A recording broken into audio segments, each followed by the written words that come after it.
You're listening to Coffee and Culture. We're on Talk 1260 and 103.7 KTRC, streaming at santafe.com.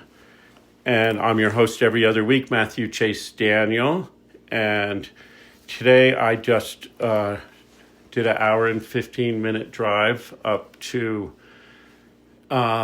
somewhere between Abiquiu and El Rito, up in these beautiful dry hills, and to the home and studio of Pando Speer and Dain Daller, who have been living up here for 11 years or 12 years? 15 years. 15 years, yeah. Yeah.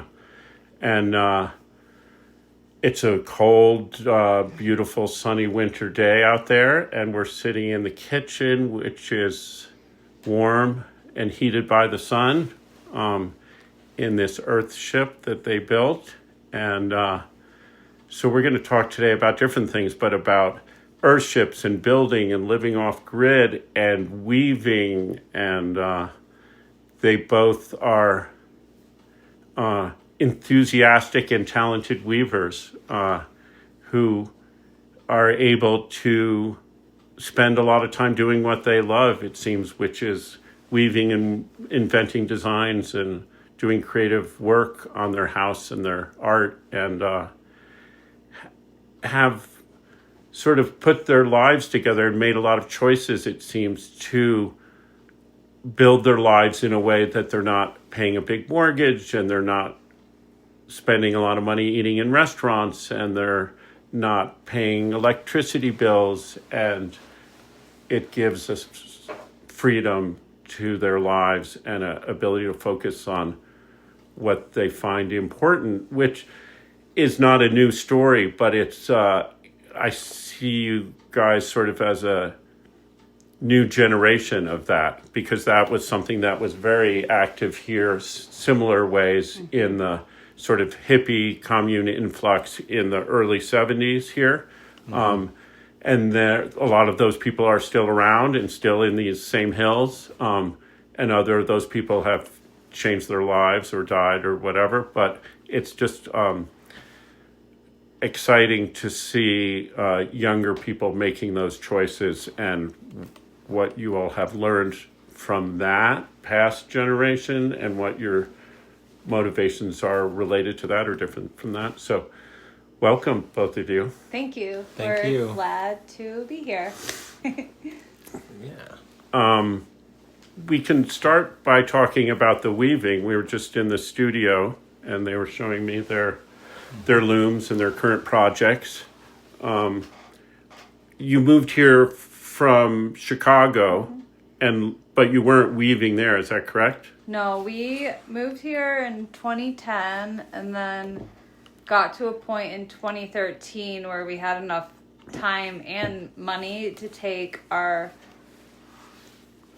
first weaving class at the Espanola Valley Fiber Arts Center. And we both took the weaving class, and by the end of the class almost, we thought that we would want to keep weaving. Yeah, we were hooked. We didn't know if we were going to get hooked like that, but yeah. What drew you to the weaving class? A friend of ours who was staying up at Ghost Ranch had taken a class, and then they bought a little loom, and we were over there, and they showed us kind of what they had been working on, and we both just thought, hey, that looks fun. Let's try that. Nice. Yeah, our other friend was working at the Fiber Arts Center at the time. So she actually took the class with us too. And she's still out in New Mexico doing other art related stuff. Right. And the weaving that you learned there, was it the same sort of weaving that you're doing now, or has that changed? We learned multi-harness weaving on floor looms, which is what we do now. Our floor looms have more harnesses now, but it is the same as we learned. And our teacher's name was Inger. She taught us this technique. She taught us 3 different techniques. We both chose the pattern making aspect of it, right, instead of rug making or tapestry. Right, because most of the traditional weaving that we see around here whether that's Navajo or Pueblo or Chimayo, is bigger fiber, wool, rugs, and blankets, tapestry, yeah. things Yeah. like that. And your work isn't really Yeah, like we that. weave primarily fine fabric and usually scarves and shawls, and our work focuses on dyeing techniques, ikat. Almost all of our pieces have ikat dyed in them, and pattern development.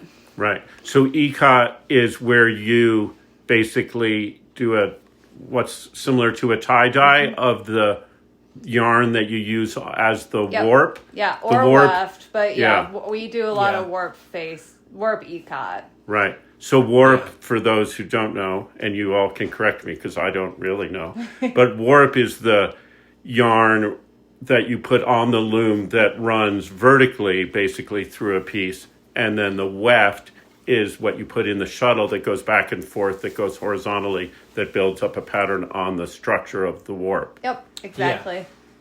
We don't need to correct you, actually. And is the warp, when you do warp and weft, is warp generally like a stronger, tighter, like fiber, and the weft is a softer fiber, or it can be, or It can be. be. It can be Yeah. the same exact yarn. The project I'm about to do is going to be the same exact yarn, like an even twill. And what's yours right now? It's the same. Yeah. Often I'll do something that's a little bigger and like 2-ply for the warp, and then just this fine single-ply silk for the weft, which that yarn wouldn't hold up as warp. warp But needs we to like be to- strong. We like to And play weft. around with it. Warp Yeah. needs to be strong, but we have so many ends on there because our pieces are so fine. Like we'll have 40 different pieces of yarn every inch. Wow. So the strength comes in the quantity to some Right. extent. Because once you weave Yeah. something together, it's self-supporting each other. Yeah, All exactly. of those things. Yeah, there's little tricks to figure out. Okay, I have this yarn, it's very small. If I take one piece, I can easily break it. But if you wrap it 5 times and try and break that, then you can get a better gauge of like, okay, that will actually work. Right. And the closer you can get to it barely being strong enough, we find that then the softer the cloth is in right. the end. Yeah. So sometimes we do challenge ourselves and choose a yarn that's, well, I have a feeling this will be a little fussy, but it's going to turn out so nice and Yeah. luxurious, like may as well power through. Yeah. Well, and I think you were saying before when we were in the studio that like you're changing your warp for each project, basically. And that's just because you're experimenting. It's part of your creative process. Yeah. You're not just trying to crank out Right. machine-made cloth. We do, our warps go on the loom, and we usually do 5 or 6 different pieces per warp. So you Right. have to dress the loom, which usually takes a day, but it usually takes 2 days. It can take 4. It's crazy if it takes 1, but it can sometimes. Usually Right. it takes, half the battle is dressing the loom. So putting the whole warp onto the loom for 6 different pieces. Right. Yeah, they're about 15 to 17 yards long, the whole warp. And, then And how many you get like 5 pieces on the warp? 5 How or many? 6. 5 or 6. 5 or 6 No, scarves how or many- shawls. How How many many threads? Threads Oh. across? Between 800 and the one I'm doing right now is 1,400 ends. Wow. That's a big one. I try to keep it 12 or less, 1,200 or less. So that's why it takes so long, because Yeah. each one of those you're manually Threading it through all the things. Yep. And wrapping it and not tangling it. Yeah. And It's like, for me, the bigger the piece, the better. But then also, if it's wider, it's harder for me to weave because my arms aren't as wide. oh, as- because you have to get the shuttle yeah, back and it's forth. a workout, yeah. Yeah. I had a dream last night that Dain was warping up a loom that was like 12 feet long I was just like, I don't know how you're gonna weave that. He's It's like, a two-person thing. He said You throw you're it. gonna help. There are. That was in the that dream? big. Yeah. was We great. have They one do at the that Five Arts some Center places. that got donated. We're thinking we want to sell it, but we do think we should warp it up and have a bunch of kids weave on it before we sell it. Yeah. So that might happen. And when you push Yeah. the treadles and it moves the heddles up and down, it creates like a little space, like a little cave in there. And Yeah. the Yeah. shuttles have like little wheels on them, or Ours are just smooth wood shuttles. so they just slide They just across. slide through, yeah. But they do have ones with wheels, probably for looms like the 12 feet ones that I've never wove on a loom that wide. Right. The widest is what I have, which is 48 inches. Okay, we have to go to a break. We'll be right back. You're listening to Coffee and Culture. My name is Matthew Chase Daniel. If you want to listen to past podcasts of this show or previous shows, you can look on your podcast platform, whatever that might be, for Coffee and Culture with Matthew Chase Daniel, or go to my website, which is chasedaniel.com, and go to podcast. I'm here talking to Pando Speer and Dain Daller, artists who met in Chicago and moved out to the wilds near Abiquiu, off-grid. So you didn't move here to weave particularly. You moved here, why? We wanted to escape the city, which seems crazy now, but Why does it seem crazy to well, we weren't. I was only I think I was 25, and we just like left. I remember waking up in the middle of the night for years, not knowing where I was. Here. Here, yeah, we left Chicago.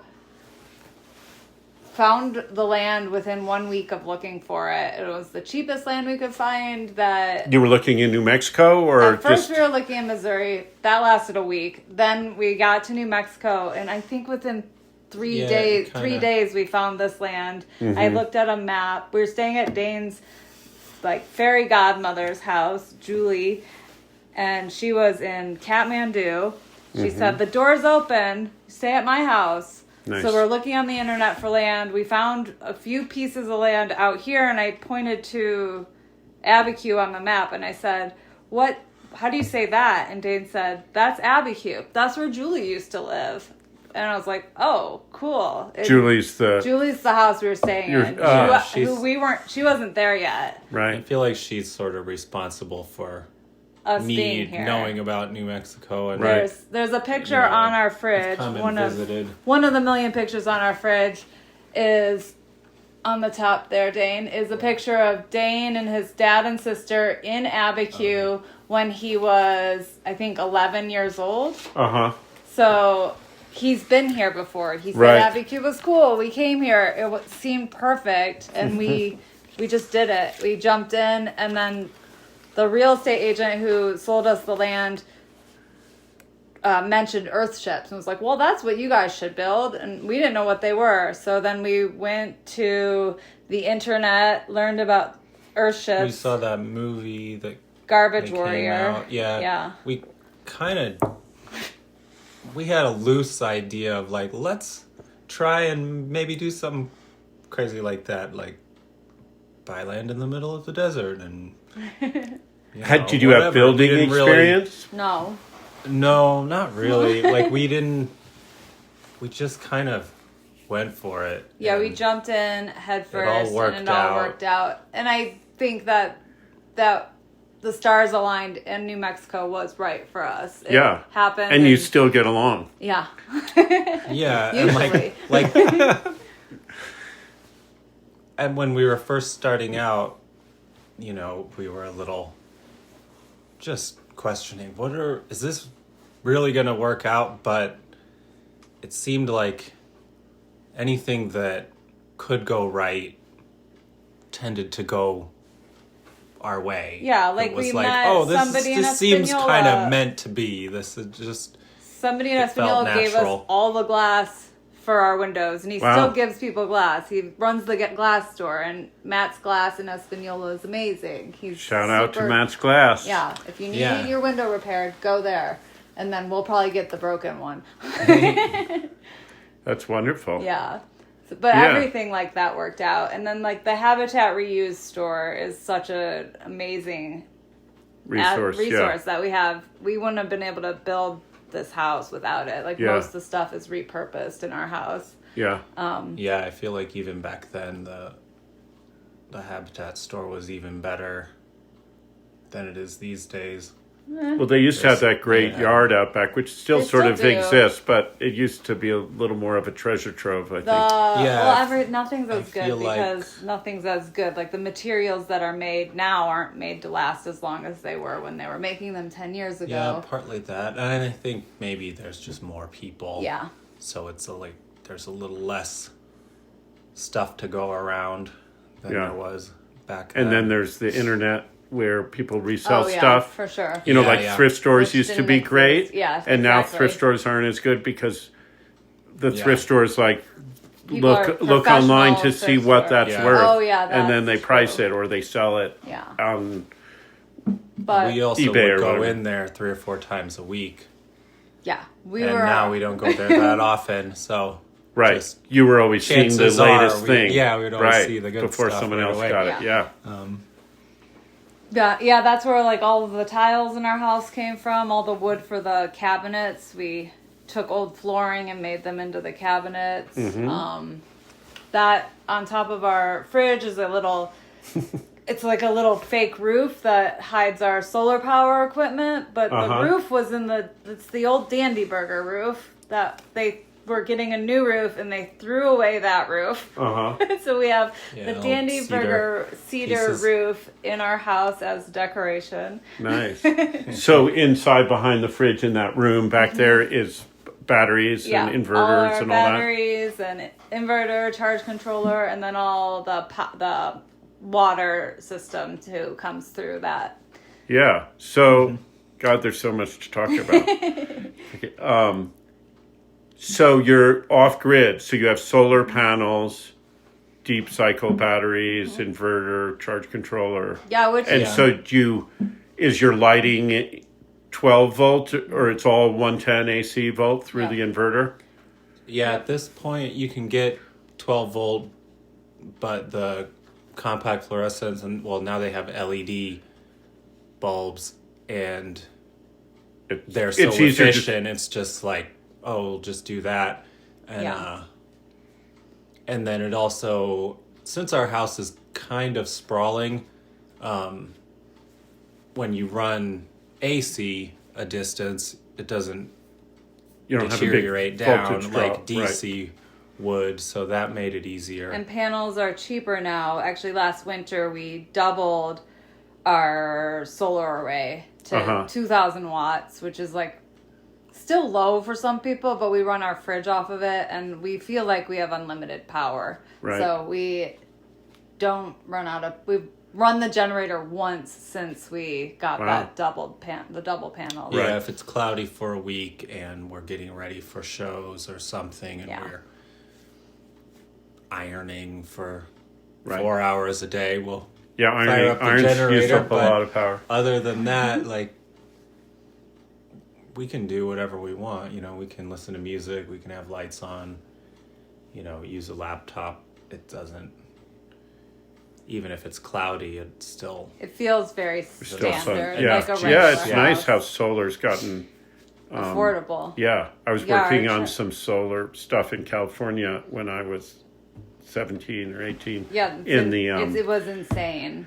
Yeah, in the early 80s, and it Our was all neighbor got super his expensive. stuff back then. It was like, like $25 a watt, whereas nowadays it's like $1 a watt. Yeah, so it's 25% really nice or change. 25 times less. Yeah.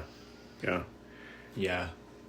And your water system is collected. You have a metal roof, and that goes into a storage tank. Yep. It goes into the storage tank, and then it gets a little filtered in this closet in the back of our kitchen, and then it runs into our sinks and our shower, and from there it goes. We buy our drinking water because filtering the drinking water was too difficult, Right. and expensive. But the water from the fixtures goes from the fixtures to the planters. Our house has a giant greenhouse along the entire front of it, and the planters are watered automatically from our gray water. So it just flows out there. Yep, it doesn't go through any other Yeah. system. No, it just goes straight. Well, it goes through like a stocking, like a Just to nylon. get the rice out. Yep, Yeah, exactly. things like that, and then And then it there- all goes underneath. So the planter, there's like a foot of dirt, and then below, it's just gravel. And it So runs the water in there just filters into the like a leach gaps field in the- sort of in thing. the gravel. And then Yeah. the roots go down. And And Yeah. then it all goes to the end of the planters, which is on this side of the house, is deeper than the rest of the planters, and that creates a well, which is the gray water we use to flush the toilet. wow. And then the toilet flushes to a black water planter instead of a regular leach field. It goes into a planter and waters, like, I think we have 3 trees in there right now. There's a septic tank, so it goes into the septic tank, and then And after then- that, yeah. it's just in Right. a sort of planter with a Same pond sort of thing liner, so it's underground. Outside, Right. yeah. So it It's flows like in a underground. similar concentrated to a leach field, but Right. you can grow stuff that wouldn't really survive in the desert Yeah. here. Most things. Yeah. We got to go to a break again. Concentrated. Yep. We'll be right back. I'm talking to Pando Speer and Dain Daller. You're back listening to Coffee and Culture. I am Matthew Chase Daniel, as always, and today I'm talking to Dain Daller and Pando Speer, who are artists living up here in northern New Mexico. And I get the sense Santa Fe is sort of your town more than Taos or... No, Espanola is our town. Uh-huh. Santa Fe is town B. Town Plus, yeah. the big city. That's the big city. Yeah. Yeah. So, in addition to the weaving and the house building, and I'm sure a million other things, Dain, you play music. Tell us a bit about Yeah. what that is like. I've been getting into synthesizers and kind of like ambient music, ambient techno kind of music, and been doing that for years. Last summer, I kind of got out a little bit more than I usually do. Usually I'm just here, just kind of making sounds for myself, by myself. Do you record it when you're doing that? Yeah. Yeah, I'll try and like create a good take, record a good take, and then put it online or something. But this past summer, I started bringing my stuff and just improvising at the Abiquiu Farmers Market once a week, and that was really fun. And people would come by and talk to me about it a little, and I met some guy we're gonna record together. He plays the flute, and that's kind of cool. But other than that, it's not much. It hasn't been much of a getting out there. We have a Yeah. show coming up, But right? yeah, I've been putting some videos just on Instagram of me messing around either here or somewhere else, and somebody who follows us for the weaving, I think, they're putting together this show at the University of New Mexico that's it's called Entangled Cultures, and it's all these fermentation vessels from around the world, historical kind of Pickle antiquity jars? kind of things. Yeah, Sounds cool. all kinds of stuff like that, and from the museum collection. And That's cool. so she got in touch and was like, hey, maybe you want to improvise some strange synthesizer loops in the background and For the opening for of the this opening show. of that So you're show. going to do some live fermentation music? Sort of, Yeah, it's really I'll exciting see, to me. We both love see what I'm ferments, gonna so come Yeah, up with. we could Yeah, go it's deep like- into ferments here. Yeah. I know Yeah. I've done a lot. Yeah, I they're don't. gonna I have, can't go deep, but I they're do gonna have like a eating them. fermentation, tasting of whatever they can What day is rustle it? up. Do you It's remember? March 8th, Yeah. I believe. March 8th at UNM in Albuquerque Yeah. at the UNM Art Museum or somewhere down there. I'm not sure. Yeah. But it's called Entangled Cultures, so you All should right. be able to. Look that up. That's Look coming it up up at soon. some A few point. weeks. Yeah, it sounds Yeah. fun. I'm excited. So, that's for a couple hours, that's I'll a be- super big city. I know. That's like 2 hours away. 2-hour drive, and it's a actual giant city. Yeah, they have airports there. And, Yeah. I guess we have Santa airport Fe in does Santa too. Fe now. But Santa Fe has an airport. It's so cute. I know. I've never flown out of there. It's but great, I've and if picked people up right now there. the parking has been free for years. I and know. Really, if Santa Fe Airport's listening right now, just keep your parking free, and we'll keep flying out of there. Well, I have a car that keeps getting eaten by pack rats, and I was thinking I should just park it at the yeah. Santa Fe airport. Yeah. If I'm not using it every day, and when I need it, I could just go pick it up there. But I probably shouldn't say that on So the radio. next year, the Santa Fe Airport will have pack rats. Right. Yeah. Right. I heard they're building a new road to the airport or something. I saw in the paper this Probably. morning. It's so. I don't know. It's They're crazy over getting there. it fancied up. Yes, it is. They're trying. So what? You were saying you were putting videos of your music on Instagram.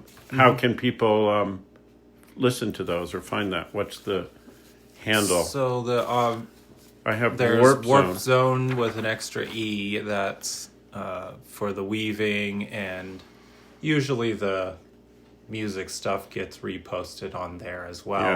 Yeah. So that's so that's a good WARPZONEE. Yep. So the two words Warp Zone, like from Star Trek, plus, or from something. Nintendo. Oh, Nintendo. Super Mario Brothers is Sorry. kind of where we are coming from, but also with you an know, extra E. play on weaving. Yeah, of course. Yeah, so we Yeah. repost the videos. His other account is it PM Dain. Dain? Dain. Yeah. Yeah, that's the PM Dain. Yeah. Okay. the music So- one. And then you also have a Warp Zone website, Yeah. which is warpzoneweaving.com. Yep. And you have work for sale there. We do. So we should promote your sales a little bit because Yeah. that's We sell Import- so we started weaving in 2013, and at the end of my second warp ever, all my friends and family were saying, you should sell these. So then I wove my third warp, and I sold all of the scarves on that warp. And then for a couple years, we both did that part-time. And then after a couple years, we said, okay, the only other jobs we're going to take are fiber-related jobs. So we did that with other fiber-related jobs. And then since then, we've been doing only weaving. And in 2021, I started doing the education coordinating at the Fiber Arts Center, and Dane's on the board there. So it's it's a passion of ours, the Fiber Arts Center in Espanola. And That's great. We owe Yeah. them, so we It's where feel we good learned working there. how to weave. We took dye classes there. We learned a lot of things there, and we and worked just as weavers there too. for a being while. around that community. You know, we've met a lot of local weavers or people who would come through, like from the folk art market. They'd be checking that place out, and we had been in the back, and we met this guy Edric who helped get us sponsored to go to India and be in a seminar, And then Thailand the also following Thailand. year. Wow. So we got for, to for weaving, a weaving conferences. conference. Yeah, it was for amazing. ECOT and People you know, from that all over probably the world wouldn't, there? Mostly Asia, Uh-huh. but yeah, we were the American representatives. We were the only people from this continent. That's great. It was almost all Asia.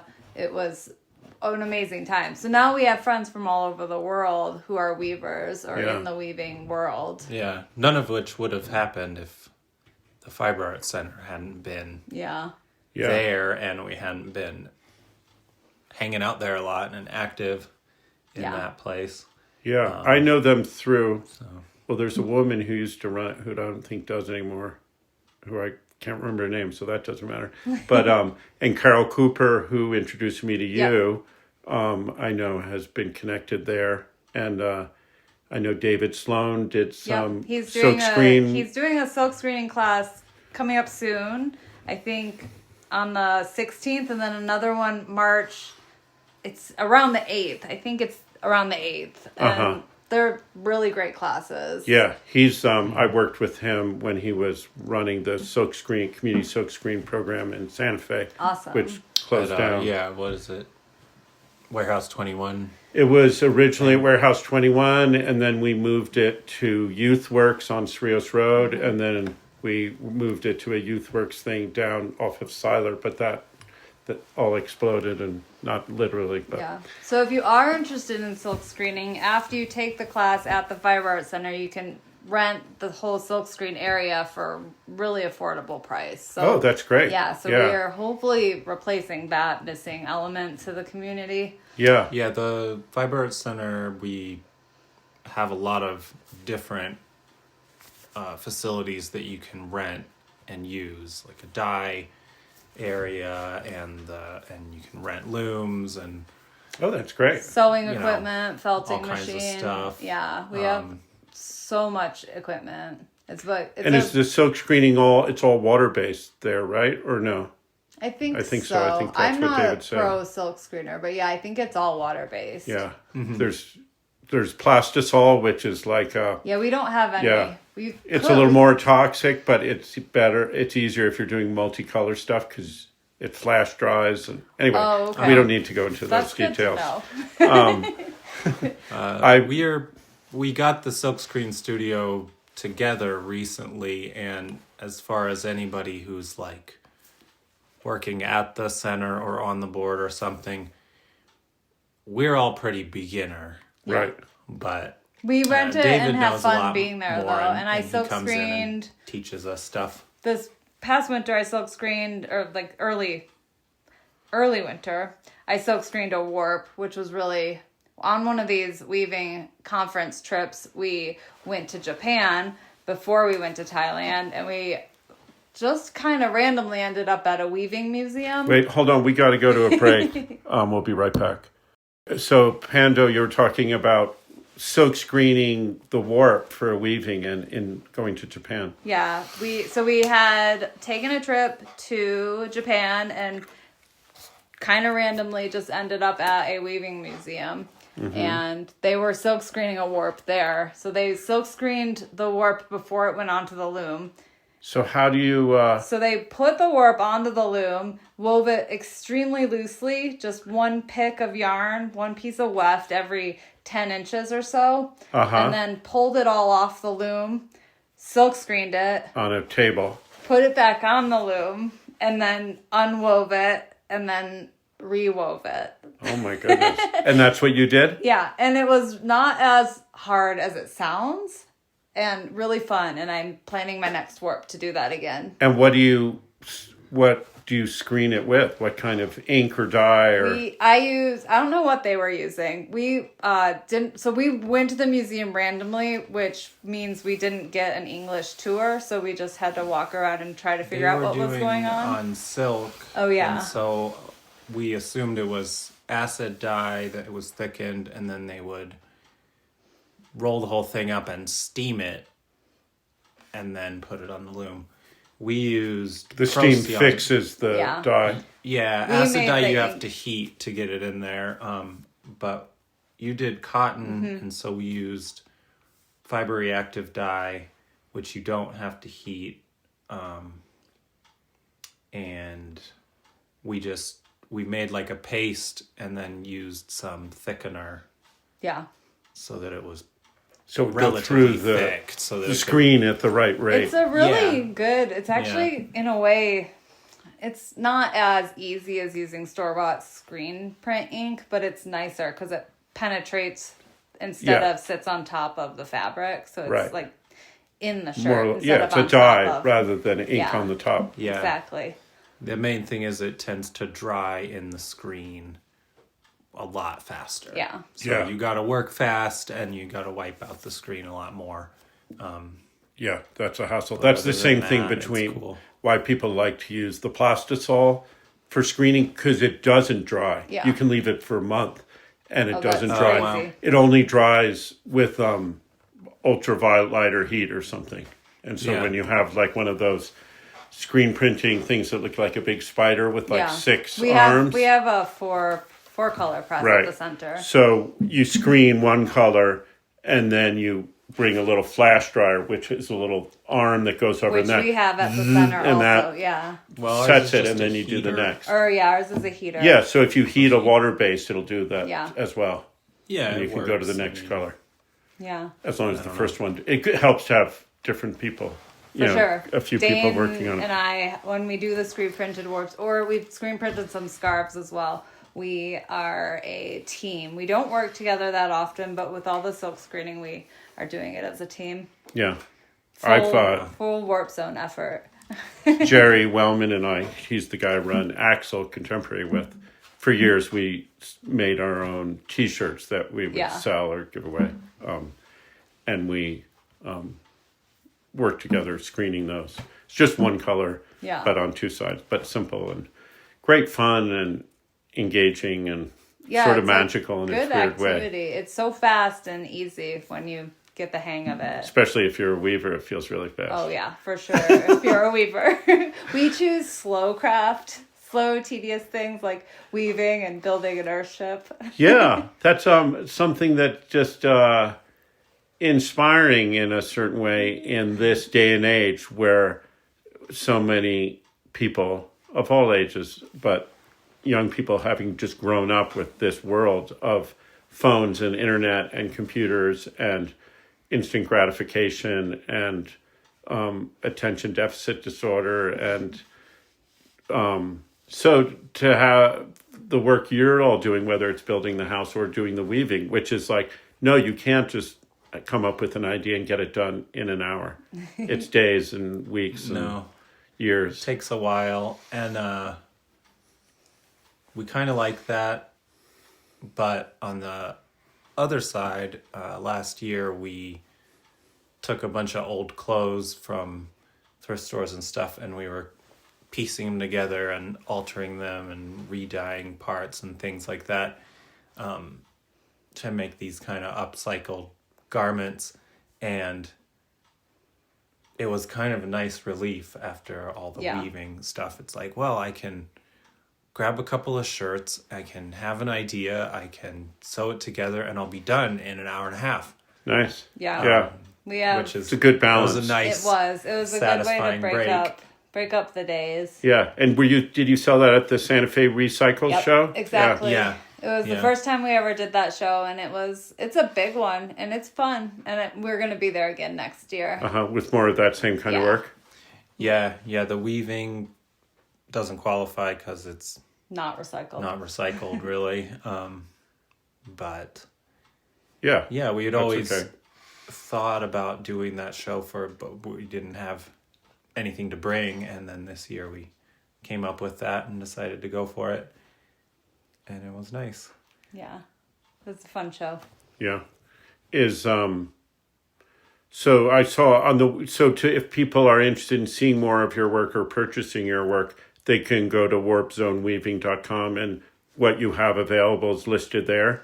It is. We're going to do a update really soon too. So within the next week, we'll have more up on the website. Yeah. And the prices seem really reasonable to me. That's our goal. Yeah. We try to keep them as low as possible because we want people like us to be able to afford the weavings. Yeah. It's not, they sell for twice as much at galleries, but that's not our goal. We don't want people who can spend twice as much to be buying our stuff. We loosely try and figure out, like, okay, these scarves, this set of them, each one took about this long, and I need to get paid a decent amount per hour, so yeah, why not? There's the price. It's like, since we do 6 pieces in a row and setting up the loom and dyeing the warp and all that, that's what takes the longest. So since we can get 6 of them out of that, it can really, I don't know, the price doesn't have to be astronomical. Yeah. Right. We're production weavers, and we are fast. Because once you're have the loom set up and you're weaving, it's a rhythm of pedals, Yeah. learning where you're putting your feet, and then throwing the shuttle back and forth and tamping it Yeah. down. Dressing the Yeah. loom is half the battle, and then you have the weaving, which is usually just a couple hours, but it's sometimes it's exhausting A couple Right. hours per scarf. Right. scarf. And So, are you listening to music or podcasts or radio? Or? I listen to podcasts and books mostly, and Dain listens to music exclusively. I think. Yeah, pretty much. I prefer music rather than hearing people talk. There's something And weird. I also prefer instrumental music, so I really really don't don't want want- anybody talking. Yeah, which makes it's really odd if I listen to music, I get distracted if there's words or not. It like distracts me too much to weave. And if I'm listening to a book or a podcast, I can concentrate on a pattern. It doesn't really make sense, but That's just- interesting. So you have different, And I feel but like you're it's a little the opposite For of me. probably Mostly most it's a people, preference yeah. for me, but Yeah. I have listened to a few things that she's sent me, and if depending on the pattern, I'm kind of like, oh, I can't wait till this. do you? It's But interesting, the but new it's studio, distracting me. the new studio, you have both of your looms in there. Yeah. So We have headphones. But not just for preference. Primarily for no, it's equal preference, and also looms are really loud. So I see. there's So it protects your hearing. They're not sound canceling, but they're pretty good headphones to keep the Interesting. loom noise down. Yeah. You don't really need that auditory feedback to hear your loom doing Clanking things. away. Yeah. It's Right. like, you know. Deafening, actually. yeah. Yeah. You can do it in a vacuum and it'd work just fine. Well, we got to wrap it up.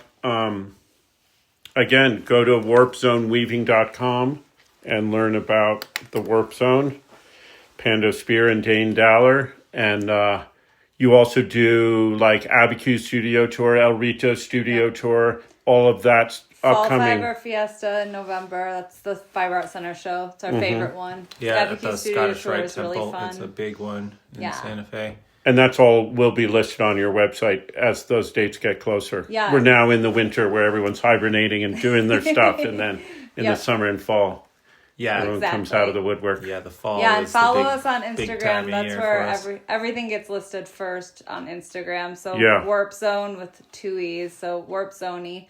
Warp Zony on Instagram. Thank you both Thank so you much so for much. spending the time. Yeah. Thank you.